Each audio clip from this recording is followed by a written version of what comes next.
Welcome back to the Superhero Ethics Podcast. This is part 2 of our discussion on Luke Cage and identity. I'm Matthew Westfox, and I'm joined by my co-host, Paul Christopher Hoppy. So what in terms of like a show needing to be this or needing to be that or not needing to be those things, Eddie Huang, who's the creator or one of the two creators, I guess, of Fresh Off the Boat, which when I told my wife the title of that, she was like, "Yeah, I don't want to watch it. That's really insulting." And I was like, "Well, it's written by a Chinese guy, and that's like his, the title of his book that he gave it." And she's like, "All right, we can watch it." And then we watch it, and it's funny. It's a good show, but like he doesn't watch it. Right. The creator of the show doesn't watch it because he really wanted to make like a Showtime, HBO, Netflix type story that, where stuff is a little more real, and what they made was a family sitcom for ABC that has Chinese characters, and there are elements that are very true to, Chinese culture, and they do handle a fair amount of those points, but they also tell a lot of just sort of generic, like, mom and dad, and, this is like, the sort of lessons that kids learn and blah, blah, blah. Yep. And, but it does it successfully because it's funny, right? But it might not be funny to everybody. But Eddie Huang's point was like, look, I'm not watching the show because, like, it's not really what I want it to be. But I don't want anyone, particularly Asian Americans, to feel like you have to watch this show, you have to not watch this show, you have to like this show, you have to dislike this show, because just because it's the only show on TV, where the main characters are Asian American, and like now it's not, right? Now there's like Dr. Ken, there's the Master of None, and so in just a year or two, it's like all of a sudden it's not the only show like representing a very large group of people. And that's great. But also just, I think that message that like, look, like what you like, dislike what you dislike, watch what you want to watch. And as there's progressively more and more representation, that sort of gives you more room to like dislike the one show that's maybe about the person who looks like you. Oh, yeah. Because then there's another show about a person who looks like you. I think that, well, actually, who is like you. There's a great counterexample that I want to mention, but I also think I want to just, I'm on kind of dicey ground. Is it The Big Bang Theory? No, it's not. I promise. But I want to say I'm on a little bit of dicey ground here, I recognize, because I don't want to sort of out someone else. But I think it's interesting as you told that story, and I know that your wife is Chinese American. Right. Which I think, and I just... Right, I guess the audience doesn't know. Yeah, well, I was just like, I wasn't sure if you intentionally didn't say that, or if you just, but I do think that's really kind of relevant to the story you were telling. Indeed. But the other thing I was going to say about identity thing is, for a great example of why it's so problematic when it's only just one, there have been some fantastic articles written by black folks of our generation who grew up watching The Cosby Show. Because I think there's one in particular that I'll see if I can find it. I'll link to it in the show notes, but I'm not sure if I can dig it up again. But he really told this really powerful story about how, that was the only show on television when he was growing up that showed a black middle class family that was like, this could be about me. Right. And that, Bill Cosby, because of that, had this almost like, really important role. And that he talked about, like, there were times he didn't like the show, but he felt like he sort of had to, because like that was the show for him. Everything else wasn't for him. And now Bill Cosby, we realized, is this pretty horrific, like, rapist. Right. And he just talked pretty about... horrific. Yeah. I mean, I know. You know exactly what I mean. I know. And he talked about, like, it was such an incredible blow for him, because like this was this was a person who had carried so much weight, and that's the problem when there's only one person to carry that weight. Yeah. And that's to me what makes me happy about Luke Cage, because I feel like we're really moving beyond the tokenism of let's have a black member of the Avengers, but we're really getting to, like, to me, like, we have Luke Cage, and soon we get Black Panther. So now we're going to get the African American experience, and we're going to get the African. Well, we're going to get a completely fictionalized African experience, but right. But why the hell? But that's not Black Panther is not African American. He's African.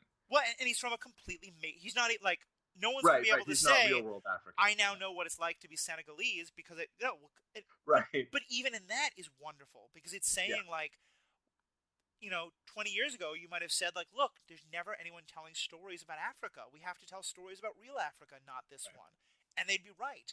But now we are getting great things, and so, Mhm. like, we can tell a story about because we tell stories about completely made up white countries all the time. So, Right. Well, it's like the complaint about you know, uh, Westeros or whatever, or like in Game of Thrones, and it's like, well, why aren't there any black people? Oh, well, it's the Middle Ages. It's not the Middle Ages. right. It's some other place. Like you can have those characters look like whatever you want them to look like. That's obviously a choice to make them, look white and sound British. Yeah.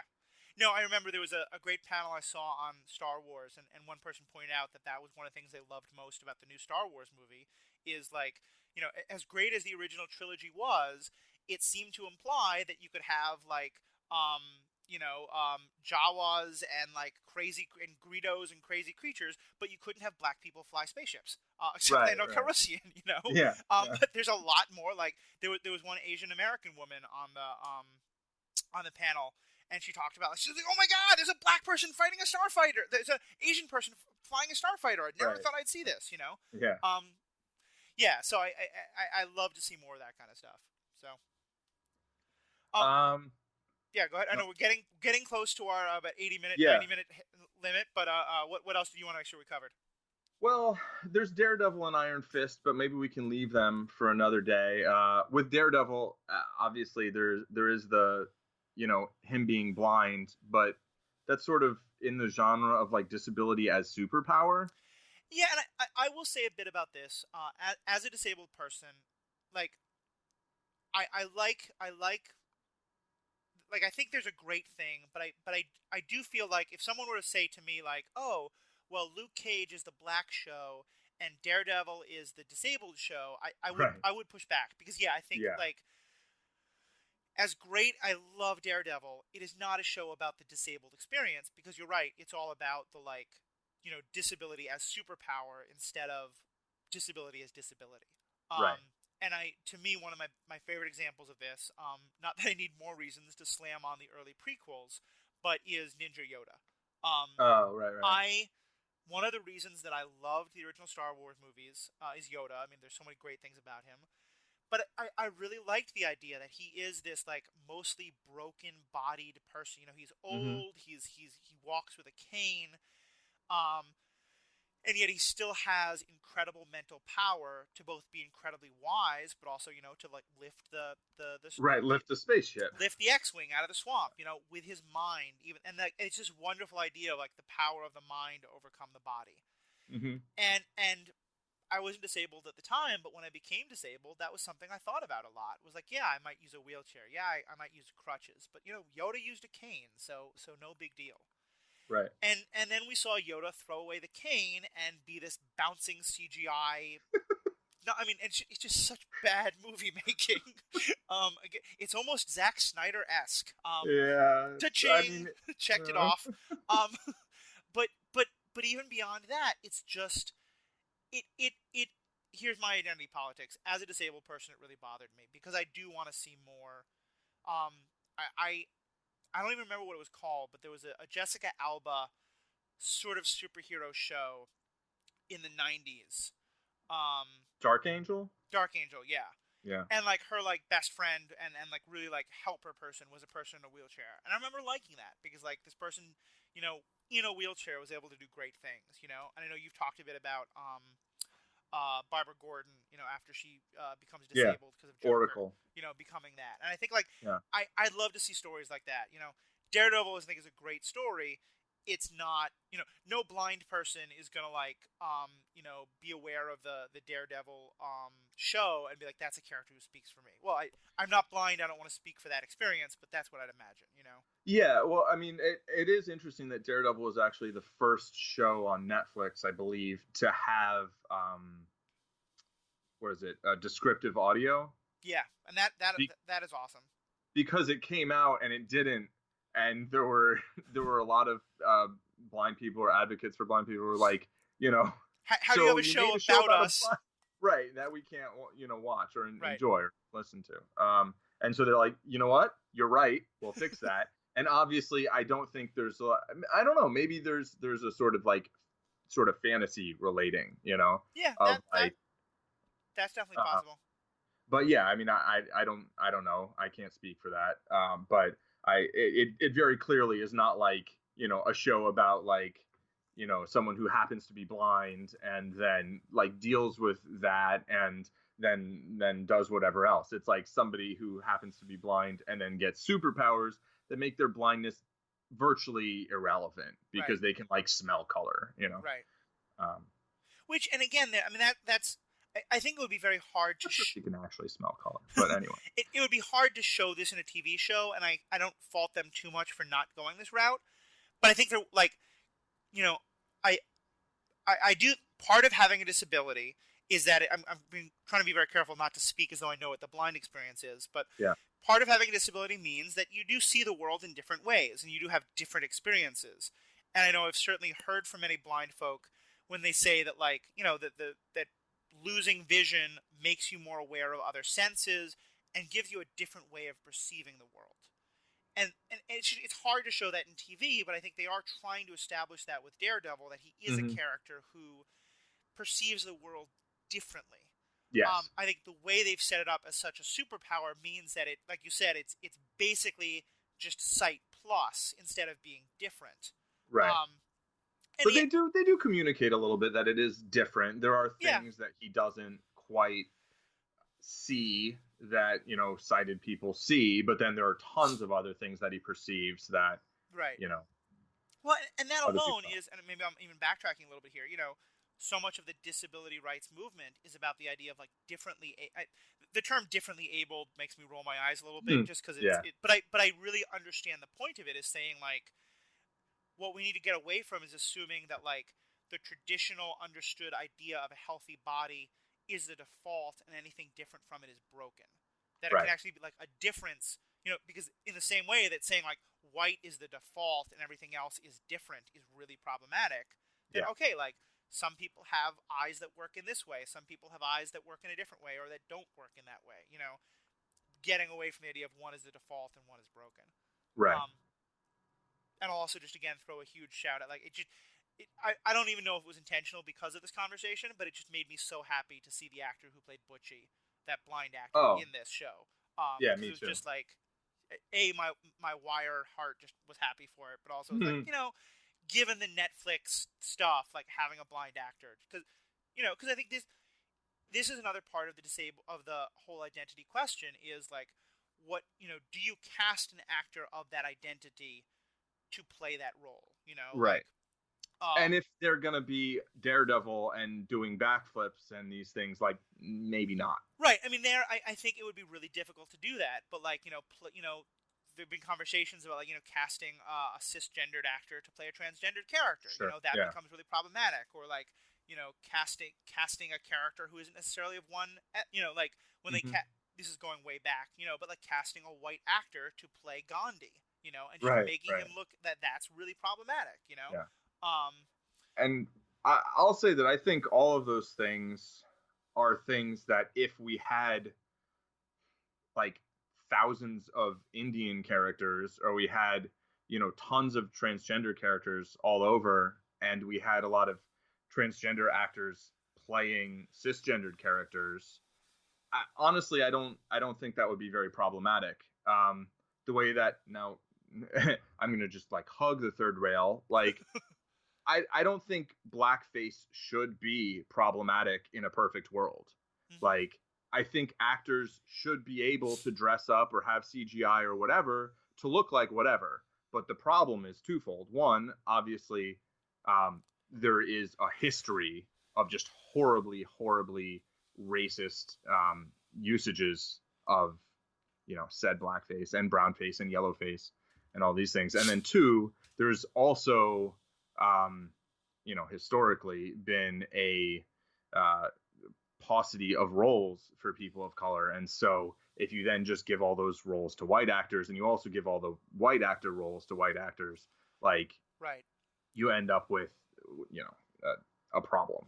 No, I think that's true, and I think you made me pretty nervous with the blackface comment, but I appreciate the way you said that. Yeah, that in that perfect world, but we're so far away from that. Yeah, we don't live there. Because just the very term. I mean, Well, you wouldn't call it blackface. You yeah, just exactly. call it makeup. I mean, Yeah. the same way, like, why can a young actor play an old character? You Right. know, Yeah. But why yes. can an old actor play a young character? Like, it's acting, Yeah. right? Theoretically, there shouldn't be anything wrong with any given actor playing any given character if they can successfully do that. The problem comes with all the context that we have, Right. which Well, and is I think there's two things there. very real and serious problems. One of which I think is that part of the context is like, you know, the black, like to take just that one example, the black experience is one that's a story that what we have is a lot of stories of white people telling their understanding of the black experience, Right. which is, and so like black characters, like there was a great quote, by the woman, I think it was by her, who she won an Oscar for, the movie 6 Years a Slave. I'm terrible with numbers. 12 Years a Slave? 12 Years a Slave, thank you. 6 Years a Slave, the shorter version. But yeah, but she said, like, I'm thrilled to have won, but or to be nominated. My memory is terrible for these things. But the point she was making was, look at the fact that almost everybody who has been nominated for an Oscar who is a black actor was playing a slave, an athlete, or a cop, or a drug dealer. Mm-hmm. Because that's the white understanding of that experience. And so, in that context, I'm very nervous about, white people playing black roles, because I'm like, I don't know if you can speak to that experience. But even more, I think, is the other point you're saying, of like, if we were in a world where there were all of these roles and so all these actors could get jobs. And I think here's the important part, and again, to swing back to Luke Cage, excuse me, why I think Luke Cage is so important. There's kind of this middle school dance thing that Hollywood does of saying, like, well, if there was a big name black actor, we would cast him for this part, but there isn't, so we're going to cast Tom Cruise, even though it could be a black guy in that role.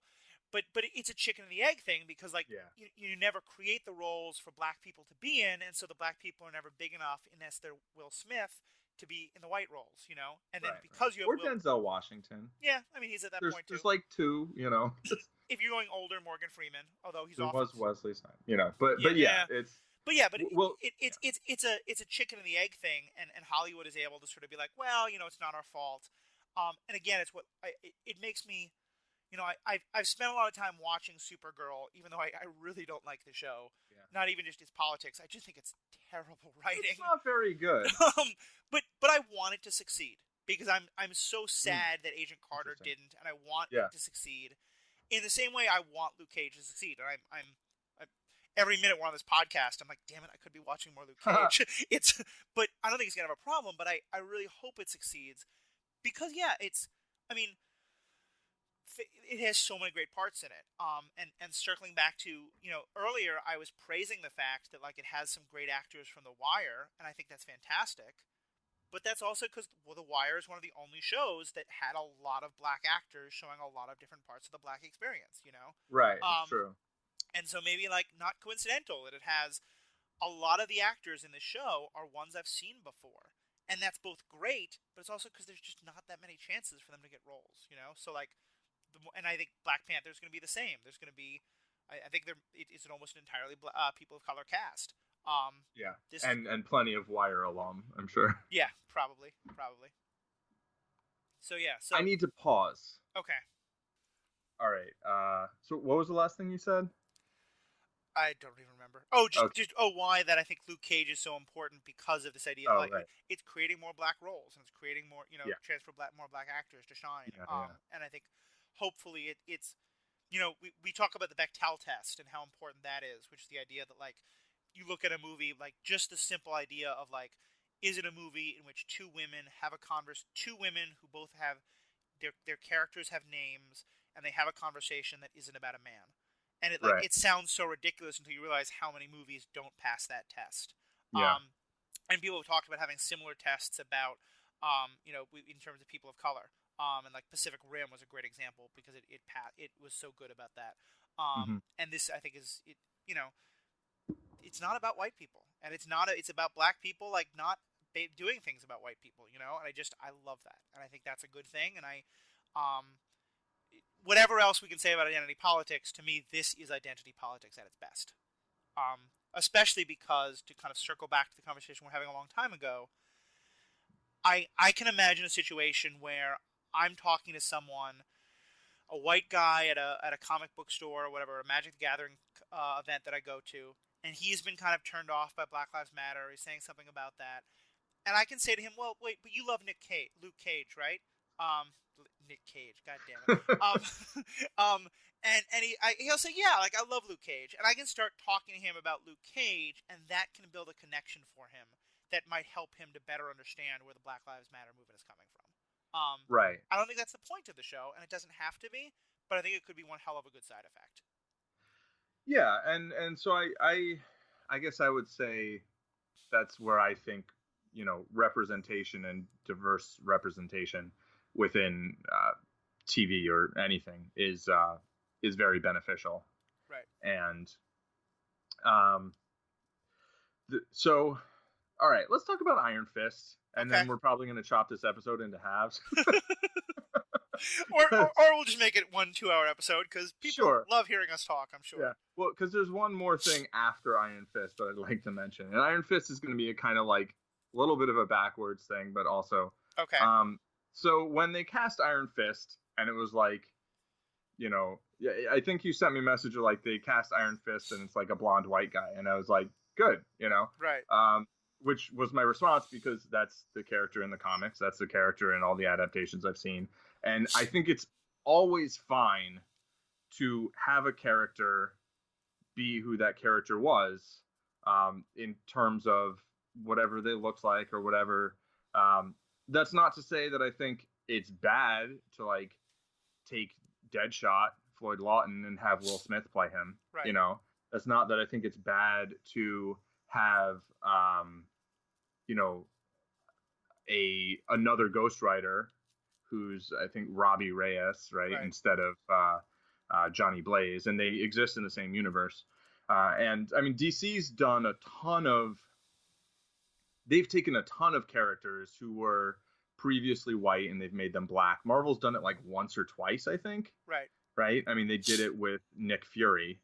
And like, that's about it. There might be some other examples. They did take, what's her name? Hogarth, right? And made Hogarth a woman in Jessica Jones, which I think was very interesting. And I think it really helped the show, actually. And a gay woman. Yeah, a gay woman, yeah. And I think that definitely worked. But that said, like, if they'd kept that character a male, I don't think that would have been, like, bad. But so just to go back to, like, when I said good about Iron Fist, like, really, after discussing it more, I think I would revise my answer to be like, okay, which, because, you'd raised the possibility that he could have been like a 5th generation American, Asian American or whatever. And like, I don't think that would have been bad, really, like, thinking about it, but at the same time, I don't think that necessarily would have been better. And I do think that while, yes, there are cultural, aspects to the character that I understand people have problems with, I think the insistence that like this great martial artist like has to be like Asian American instead of being like a white blonde American is like kind of problematic in its own way.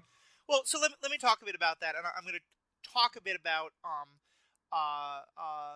the Iron Fist character in comparison to the issue around Doctor Strange, because I think I'll say this: I was disappointed that they didn't change the character in Iron Fist. I think changing the character in Doctor Strange is significantly worse. And so first, let me just talk about Iron Fist. I think. Okay. Can I just respond to your word disappointed? I think that's a great word to use for a situation like this, because I think having the hope that they would change it, like, I can understand that, and being disappointed that they didn't, that's like, okay, but it's specifically, it's like the outrage that like I was taken aback by, that I'm like, Well, Really? Like outrage? and once you hear again, I will say so. There's a couple things there. Like I chose the word disappointed intentionally because I think it's a missed opportunity, and I feel like the and but to the rage point, like I again there it's the microaggression thing. Like I am not an Asian American who has dealt with like very not seeing my culture represented very often or seeing it often represented through because I think the problem with the Iron Fist story and here's the issue anytime you're like you're telling a story that's set in a very different time often with some kind of problematic ideas is that it's very much the kind of white savior or like the the white person who goes off to the mystical orient and learns the mystical things and comes back Right. and there's a lot problematic in that kind of a story and I think you there could have been something really great about make you I think you could have told that same story by making that character Asian or Asian American and so in that regard like if they Well, had, you can't tell the same story by having them just be Asian, right no I mean because like this character's from Hell's Kitchen. right the That's story is really about someone who is alien to that culture and I think yeah. so but you could tell it like you could tell it about an Asian American Yeah. or European American or anything or European Sure. Asian or whatever it was Right.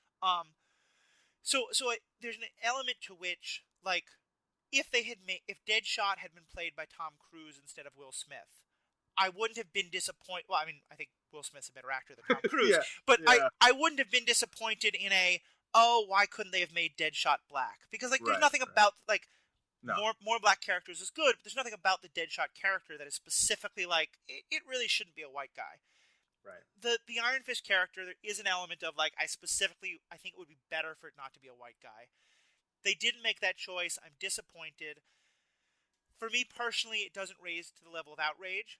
But again, for someone who is just Asian Americans especially, like Asian American men are almost never sexualized. And I the word sexualized often well, has bad connotations. What I more mean is like Asian American men as romantic sexual like lead characters is almost never shown like that particular demographic. And yeah. there's a lot of Although it.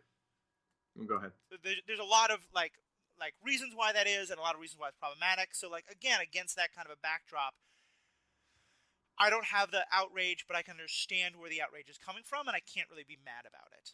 Yeah. Just as far as like a character being sexualized, like I think Iron Fist is not the character you are looking for. Oh yeah, I mean that that well, and there again, so like, and that's just where I feel like. Honestly, I feel like taking that character and making them Asian American like could have worked, but it also kind of is as problematic as having that character be a blonde dude. Like, just because it's like, it's Iron Fist is such a stereotypically kind of Asian character that I almost feel like having a white character who is like that is like in some ways like the idea that someone who say happens to have ancestors who are from a particular place somehow has like more right or connection to that culture. Like I find that really offensive. I mean, there I'm going to push back a lot because I think it's not just a question of ancestors. I mean, these things do stay in culture, and like, a person might be fifth or sixth generation in this culture. Mm-hmm. They're still going to deal with all the racism and stereotypes that like people, that someone who is, to use that phrase, fresh off the boat, right. in from Asia is going to deal with. So I would disagree with you there. But I think more specifically, I think but that doesn't give them more like right to the possession of that culture. I think it does. I mean, I think it. Okay. Well, I don't. But and so maybe you're going to disagree with this point as well. Yeah. Well, don't let me make the point before you No. disagree. with Yeah. I'm pessimistic. I've registered my pessimism. Go ahead. Here's the thing. Like, I respect your opinion on whether or not it would be more problematic to make him Asian or not. Mm-hmm. But frankly, I'm gonna have an Asian person's perspective. I'm probably gonna take more seriously, right. Because like that's someone who and so like yeah, like if there was like you saying actually it could be harmful for the Asian population to, to make this character Asian, I'm gonna listen to. But like if then an Asian activist is like, listen, um, as an Asian, I feel like it would have been problematic to do that. That's a position I'm going to give more credence to. Which isn't to say that I'm going to ever let one person speak for a whole group, because that's tokenism, Right. and that's just as problematic. Mm. But that's where I think that identity issue comes in, of like, in the same way, like, you might have some thoughts on the best ways to advance disability politics. But frankly, I think that's a situation that I have more right to speak to than you do, because I'm Mm. connected to it. Right. And I might feel that a person who has 5 generations in America isn't really connected to the actual Chinese experience. But if that person tells me that they are, I don't really feel like it's my place to tell them they're wrong, because then I'm policing their identity and their experience. Okay, so that I agree with. But now here's something I'll say that you probably will disagree with. Okay. I don't think that it's fair for you to have an opinion on what my connection is Mm-hmm. to that culture or any given culture. Like, to make assumptions that someone who's grown up, with pale skin, with predominantly European ancestry in New York or whatever things, to make an assumption that therefore, say, I couldn't have as much sort of affinity for particular aspects of particular cultures that I might not have grown up in, but we're talking about someone else who also didn't grow up in that. Right. And if you're talking about the discrimination that someone might have faced, sure, right? Obviously, that's going to be different depending on how a person looks and how the people around someone perceive them. But the idea that just because, like, I don't feel like I have more affinity for Irish culture than I do for, say, Asian martial arts culture specifically. I don't. Right. I mean, I do have some affinity for Irish culture because, like, my grandmother, right? Like, one of her neighbors once asked her if she was Irish or Scottish because her name was McCullough. Uh-huh. And she was part Native American too, but she said, well, it's Irish, right? She's like, oh, McCullough, is that Irish or Scottish? She said it's Irish. And the neighbor said, oh, well, you don't have to tell people that, dear. Like, you could pass for Scottish. Right. And so, like, yeah, there's some little sort of this familial, like, well, my mom told me that story that her mom told her. And so there's this kind of memory of discrimination to whatever extent, which, obviously, as bad as the Irish, anti-Irish discrimination was, it pales in comparison to I mean, many other. It's an inappropriate and yet very appropriate word for exactly that reason. Right, Well, exactly. And I hear your point. I would say one kind of pushback, but also one place where I really agree with you, is that a little bit of pushback is that I think part of this is an issue of privilege. Like, I think, and I don't want to speak for you, but I'll just speak from my own experience. I mean, I have some connection to my ethnic heritages, but I feel like there's an extent to which it's easy for me to sort of not really worry much about those experiences and those heritages, because Right. I'm not judged. Like, the way your grandmother was, like, her being Irish was a very important part of her life because of the way people saw her. Right. You and me having Irish or Celtic or any other kind of heritage isn't very important for us. You having some Native American heritage is important for you, because that is something that is looked at and discriminated against. So I do think there's a little bit of ways in which you or I might be able to feel less connected to that because of our privilege, or at least I would because of my privilege. But the flip side is, you're right, I shouldn't speak for your experience. And I think, to me, that's actually where identity politics becomes important. Because I think, if you were just to stand up and say, here's what I say about, why Iron Fist, should or shouldn't be Asian, I might raise an eyebrow.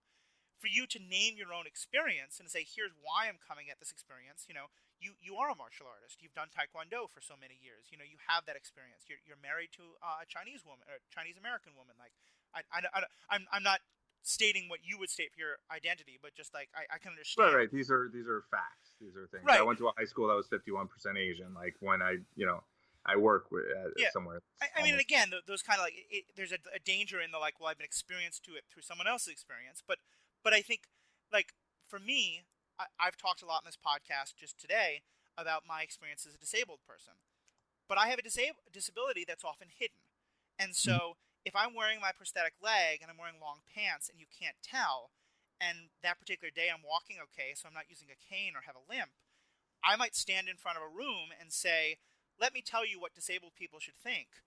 And people would really look at me funny. And I think it's kind of important for me to kind of name the fact that, like, you know, you might not see, like, well, first of all, there is something problematic in the fact that we would look at someone and assume that they're not disabled. Yeah, I just recently read a good article on that. You know, and I think that this is the whole idea of like passing that comes in a lot for people of color or for transgender people or for queer people or for, you know, disabled people.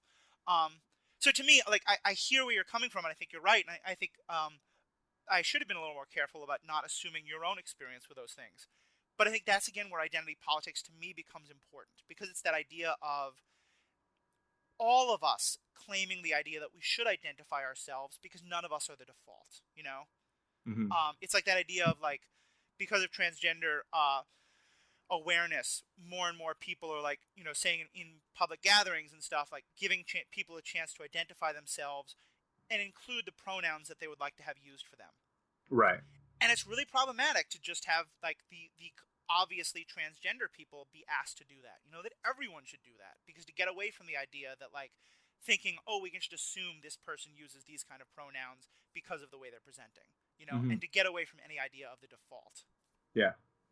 Yeah, and I mean, I think that's good. I think it's mostly something where I feel like there's a lot of positive that, yeah, it's not something that's easily communicated in 140 characters, right? You know, and so I'd say that possibly the majority of what the majority of people see, it's like, I don't know, it's like speaking in shorthand, right? Yep. Where there might be an assumption of all of these subtleties when communicated between a bunch of people who have experience communicating on these subjects and kind of understand certain ideas of like, well, this is really what we mean when we say this or that. Right. Yet there's a lot of other people who miss the shorthand and are like, well, what, you know? And I can make a bunch of poker metaphors. I'll resist that temptation. But basically, anything you can do, there's always a lot of shorthand. Right. Well, and let me just go to the point I never got to make. Not anyone's fault. We just got so deep into the other very important issues.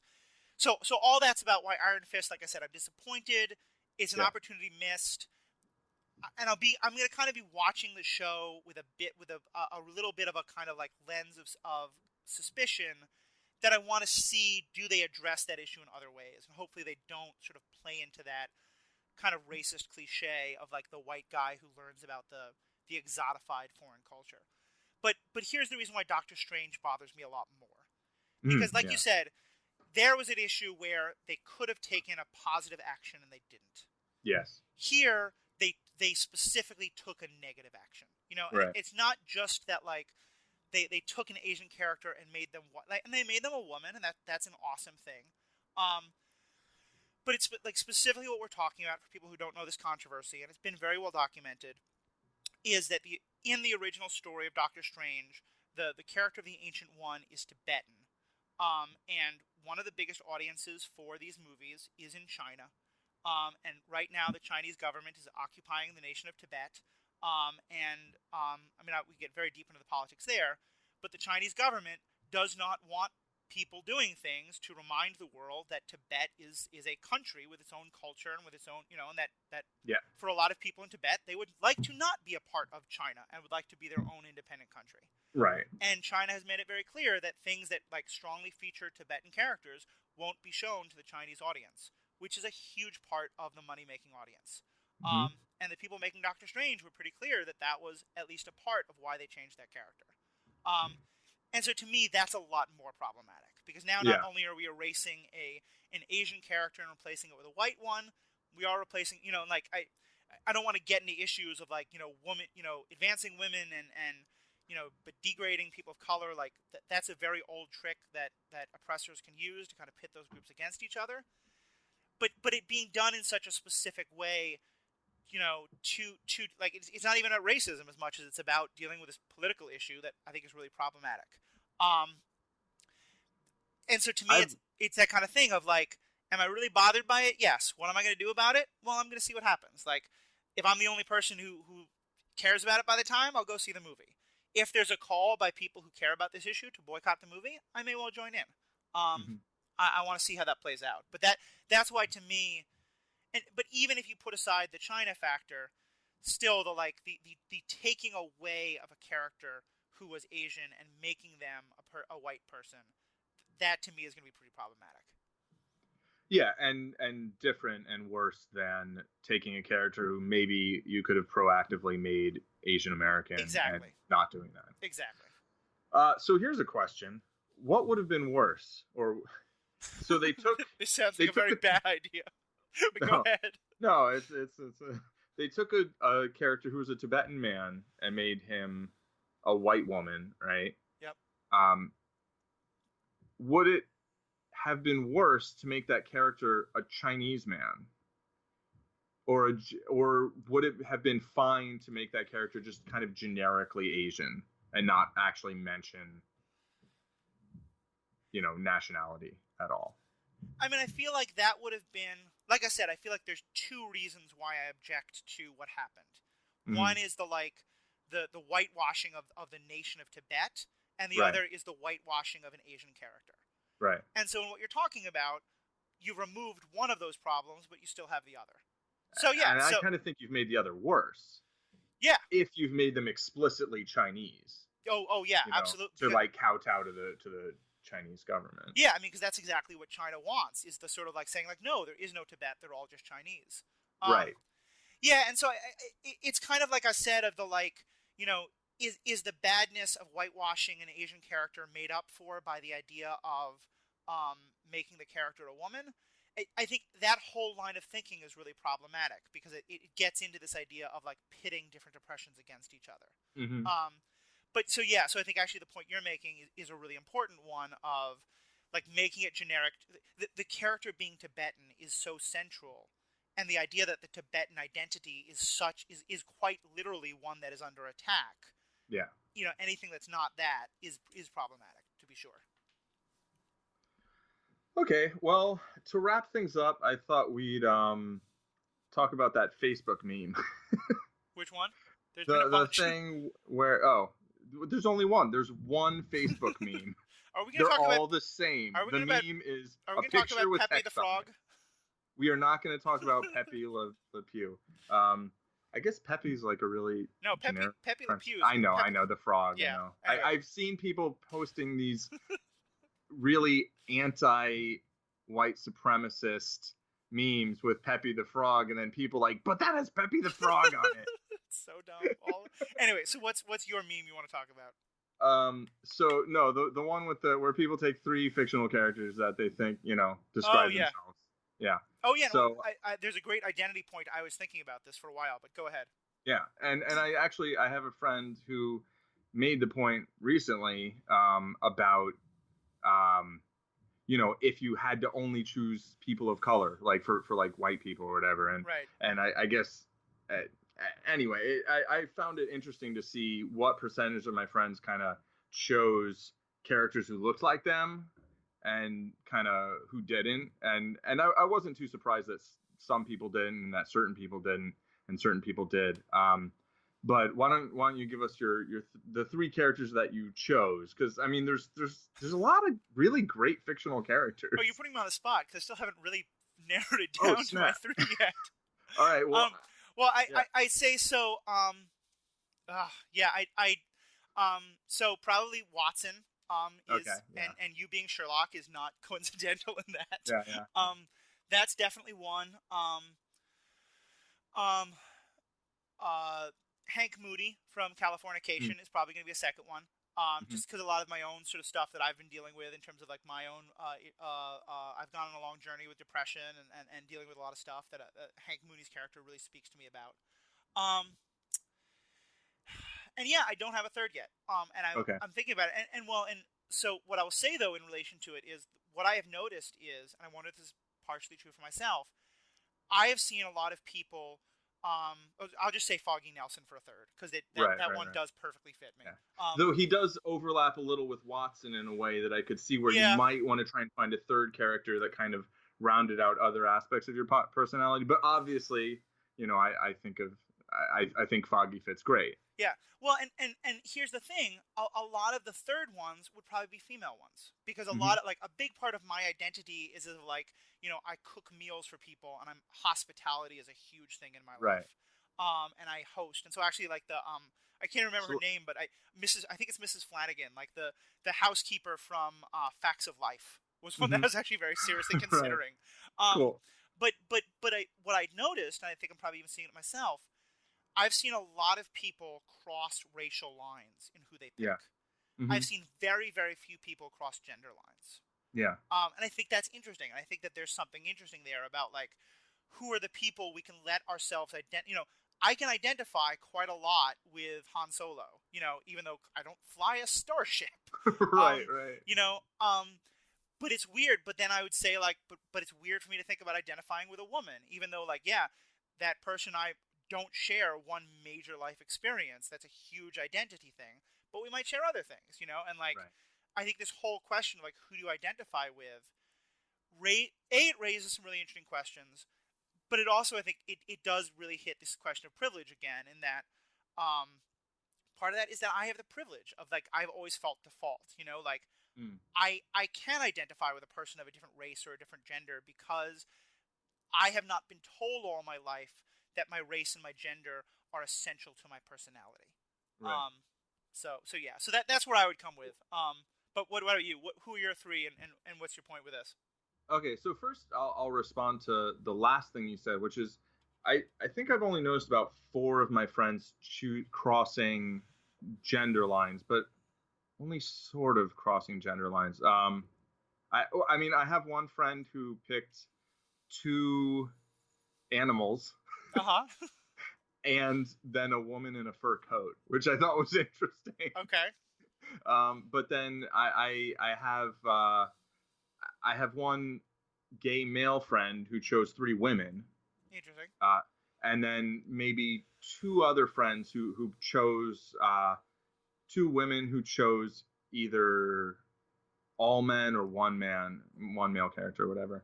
Um, and I certainly didn't see that many people crossing racial lines either. Uh huh.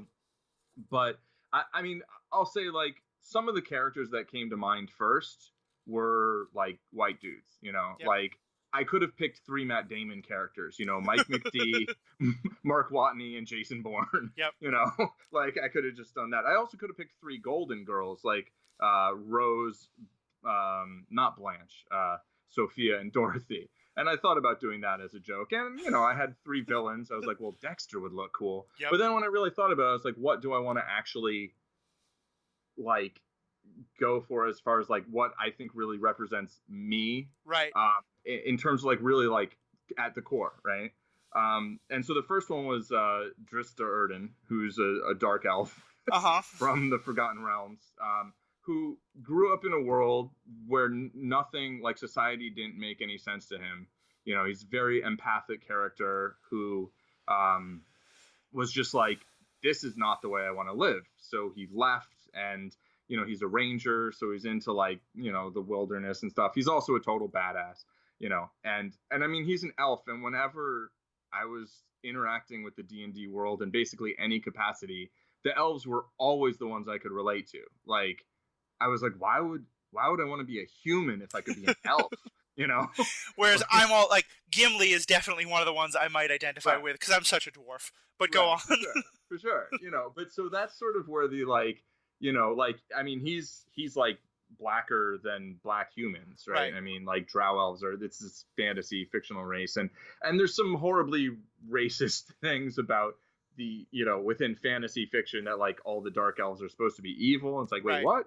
But he's a character who grows up in a society that's like that, and he rejects it. And I think in a lot of ways he's actually a really cool character in terms of letting a lot of fantasy readers have this dark skinned character that they look up to, that they aspire to, and that the things that I admire most about him, aside from his ambidexterity, which I relate to, are that he's always questioning authority, but he's always also questioning himself. Right. He's never looking to someone else for moral guidance. He's always saying, what do I think I should do? And as much as whenever I talk about morality or ethics, it's basically like, my only loyalty is to my own conscience. Yep. I always feel like I want to decide what I think I should do, and then try to do that, and sometimes fail. But then the second character I chose was Aang from the Last Airbender, Avatar: The Last Airbender, not from the movie, from the TV show, which was awesome, as opposed to the movie, which is terrible. And I mean, you could say that he's actually kind of racially ambiguous. He's certainly culturally, he's a monk. He's like basically right. like like a Shaolin monk or whatever. But the things about him that I really relate to are he's very serious about, like, he feels like he's supposed to help the world and stuff, but he's also just like really super goofy. Right. And then he's also very empathic, and he tries to find non-violent or less violent solutions to problems. He tries not to kill his enemies. And I mean, I think he pretty much succeeds almost all the time. But he's a vegetarian, which, like, yeah, I relate to that probably more than almost any other characteristic that a character could have. Well, and that I think actually is a great example of sort of where this is coming from, is that, a lot of the parts of your identity you've never had to, or many people like you, again, I don't want to speak for you, right, but might not have had to think very much about. But yeah, your veganism your vegetarian or veganism is a very big part of your identity, that you do spend a lot more time, like, being aware of the fact that you are different than the norm, and that the norm isn't built for you, Mm-hmm. And so it makes a lot of, to me, like, in the same way, like, a black woman in a wheelchair has a fundamentally different experience of disability than I do, and I would never claim that that's not the case. But still, that experience could be one I might relate to in a way, Right. And you might relate to it more than you might relate to, like, a Mark Watney or whatever. Right. Exactly. Well, yeah, I think that's. I think this is the point you were getting at. Is I think. Or you might not, but. But I think that one of the things I think it becomes so important about identity is, like, often our identity is formed in the places where identity is challenged. Like, the things that we're able. And that's, like, I use the word privilege a lot because I think it's a great word, and I don't think there's anything wrong. There's nothing. We hear privilege as an accusation so often. It's not a bad thing. It's good to think about. Like, my whiteness hasn't had to be a big part of my identity. I've had to consciously make it one because of that. Whereas my disability has been, or even, like, in some settings, oddly enough, my Christianity has been an important part of my identity, because I travel in places where my Christianity makes me a minority. Now, I'm that's still set against the larger picture of Christian supremacy in our world. So I'd never say, like, oh, poor me because of it, but it's made it a more important part of my identity.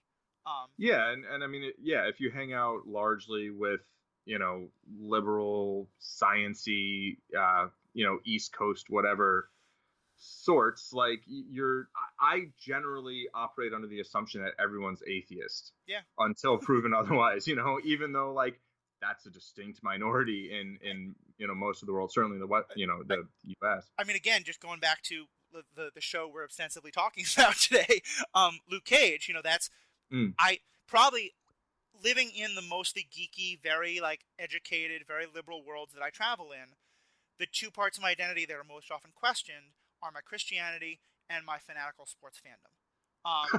And that's again, like, the term sports, like, the number of times where people are like, oh, hey, let's go do this cool thing on Sunday. Do you want to join us? And I'm like, there's a football game on. Every time. Oh, and it's funny because generally people are like, let's go do this thing Sunday morning. I'm in church. Right. Really? Right. Yeah, I was the last 10 times you asked. Yeah. Oh, So your Sundays are spoken for, is what you're trying to say. pretty much. But yeah, but again, it's why that scene at the beginning of Luke Cage mattered so much to me. Speaking Mhm. of which, we have now spent 2.5 hours not watching Luke Cage, which I think is great use of time and terrible use of time. So tell me your third one, and then let's probably start to wrap up. Oh, so you're the moderator now. No, but you're doing a bad. You're doing a Very good. You're doing Very a great good. job of moderating, but No, yeah, but a Luke terrible Cage. job of time management. um, yeah. So the third one is Bones, and I also Yeah. had an idea of the joke of having like three Boneses. Right? There's Ray Barboni from Get Shorty. There's I'm not a doctor, or damn it, Jim. Whatever. Anyway, Yep. Carl Urban did it pretty well. That was like the only good thing in the last Star Trek movie. But Temperance Brennan, Bones from the TV show Bones, which has gone on too many seasons, but in the beginning I thought was amazing, and she's one of my favorite characters. And so obviously I thought of Sherlock, right? Yep. Because I felt like I wanted three characters, one who kind of like represented some of like my rage and my like questioning the world, and like someone who wielded two swords. And then I wanted a character who kind of had covered like my sort of wackiness and such. And then I wanted a character who was very intellectual, and not just because they're brilliant, but because they really identify with looking at the world in this as objectively as possible, and trying to be a rational actor, and trying to not let emotion rule them, Right. and Sherlock's very much like that, and he's also a sociopath, and a highly functioning sociopath, which like I kind of relate to. I mean, I mentioned I could put Dexter on a list, but then I thought about it, and not only did I like really want to have one female character in the three, because I don't feel like completely male. Like I don't buy into the gender binary of, all these male characteristics are male and all these female characteristics are female, and that people should line up this way or that way. But mostly like she's a vegan, and like she's empathic in a way that Sherlock really isn't. Right. And she eats the same kind of soy ice cream that I used to eat, but now they don't even make it that much anymore. It's really hard to find, but they got the cashew stuff. I bet she switched over to the cashew. But like really, I find that character, I identify with that character as much as almost any other character. And so for me, she was kind of like Sherlock plus. I was right. like, so yeah, I was actually in the intro, I was going to say to Angela to my Bones, but then I thought that would I don't know. It just, if Bones wasn't a word, it might have worked out better, but it just felt a little. Yeah, no, I would have trouble identifying as Angela. I just don't think I'll look that good, if nothing else. But, oh well, you do. But yeah, but yeah, no, that makes a lot of sense. And I like, to me, that's again where like, you started talking about that, and my first thought was like, well, of course you're male, so you get to like not identify much with maleness. But then actually, what you said of like, no, getting out of the gender binary. I mean, I've certainly felt that a lot of like. I identify as cisgender, but also I think it's much more of a kind of Kinsey scale continuum than it is just those three dynamic qualities. I've got a very good friend who's actually helping me a lot to prepare for an upcoming steampunk event that he's helping me figure out what to wear for, and he far and away has the best dress sense of any guy that I know, and he wears a lot of dresses and clothing that is often associated with women. But like, right. He and I have had some great conversations about how he's like, he doesn't identify as like a cross-dresser by any means. Like, he doesn't wear women's clothing because he's a man and he's putting them on. So clearly, like, they're his clothes, Right. And I mean, we're trying to wrap this up in the next 5 minutes. So, the two of us trying to discuss all of transgender politics is probably a bad idea. But I think that makes sense within that kind of context. The why that character makes sense for you, it works. But I think it also further illustrates all the stuff we're talking about how we shape our identity. And having discussed it a little more, I'll now give you my three, and then let's actually wrap up. Okay. I would definitely choose Watson, and I think it's in part it is sort of like what you were saying, is that in my favorite version of it, the modern British BBC one, Watson is often the one with Doctor Strange in it. Yes, exactly. The Benedict Cumberbatch and he's often kind of portrayed as the wife to Sherlock in some interesting ways, and that part of what you were saying about the gender kind of, he's a man and he has no doubts about that, but he's playing the more stereotypically female role in their relationship. Right. And I like that he's kind of Sherlock's translator. That he is. Yeah. I've often felt like that's an ability that I have to sort of like help people who have incredible ideas, like translate them to the world. And just his frustration often with that, is one that I really relate to. Sam Axe is probably going to be my second. And again, there's a fact of like I identify with a lot of sidekicks, clearly. Right. Watson to Sherlock, Foggy to Daredevil, Sam Axe from Burn Notice to Michael Weston. But there's also, to me, Sam Axe has a much, he's much more playful, and he's much more kind of like he's a bigger guy, he's a heavier guy, but he carries it well. He loves a good beer, he loves a good steak, and he has a real sense of like fun and adventure. But he's also one of the most loyal characters that I've ever seen, and he really has a sense of like honor and like doing the right thing, and of kind of being Michael Weston's conscience in a way that really kind of appeals to me from like that kind of element. And then the last one is Fozzie Bear, because I just anyone who has suffered through my love of bad, terrible jokes, but also just, I think part of what Fozzie is he's the character who he tells all these jokes because he loves it, but also because he's obviously someone who has deep insecurity and often sees he often will tell a terrible joke to get Miss Piggy and Kermit to stop fighting, and that's something I really love, is that idea of like, deep. See, and he's also a ginger like me, so yep, those are my three. I like that you've identified Fozzie Bear as a ginger like you, like passing up the like he's a bear, which is cool. Like, I dig that. I mean, like I said, this is how we're, like I'm crossing a species line, but still there's a way in which we can find identity together. Yeah, so, gingers being, by the way, a very oppressed social group. I will have you, Yeah, that's I put hair color in there. Those fifth after all the we have ones. We have no souls, as people are fond to say. So right. Yeah. So I guess we'll wrap it up.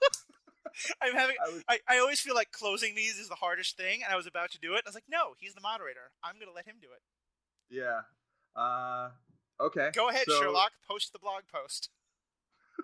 Wait, Watson does the blog post. Normally. Sherlock just solves the crimes. That's the point. Today you're the moderator. Then again, Bones is the writer. So that was another thing. Yeah. She's also a writer. Okay. This has been, what are we called? The Superhero Ethics Podcast. Our episode on identity politics, representation, and touching the third rail. And I'm Paul Christopher Hoppy, aka you have heard all that stuff. You can find me at Zen Madman on Twitter, or zenmadman.com on the World Wide Web. And Matthew, why don't you tell them where to find your stuff? Sure. Which is our stuff. My name is Matthew Westfox. You can find everything about this podcast and the larger blog that it's also a part of at superheroethics.com. You can also search for Superhero Ethics on Facebook or on Twitter or on iTunes to subscribe to the podcast. And I would say, Paul and I clearly love talking about these things, and we will talk forever about them. And both of us will probably spend far too much time on Facebook, and so please distract us, tweet at us, send us Facebook messages. We would love to continue these discussions. Tell us what you think. Tell us where we were totally wrong. Tell us, your opinions on Luke Cage. Would love to hear them on any of those. No spoilers. No spoilers, though. Please, please, please, no spoilers. We're going to be trying to watch, so just keep it, if you're talking to us about Luke Cage, episode 1. But yeah, and tell your friends, because I think this is a great discussion we're having. I think it's an important discussion we're having, and I've been starting to see more people contribute, and I think that's fantastic. And I would love to get more. So give us a review on iTunes, share the links on Facebook, retweet us on Twitter, let people know. Thanks so much. Paul, I assume you're going to go watch more Luke Cage. I certainly am. Thank you for taking part in this. Any last words? My pleasure. And yeah, I'd say also, maybe if in the comments or wherever people post things on the internet, talk to us about the characters that you relate to, and Yeah, maybe early ones that have had kind of an effect on you. yeah, Um, and yeah, love to hear about it. that'd be awesome. Thanks so much, everybody. Have a good day. Cheers.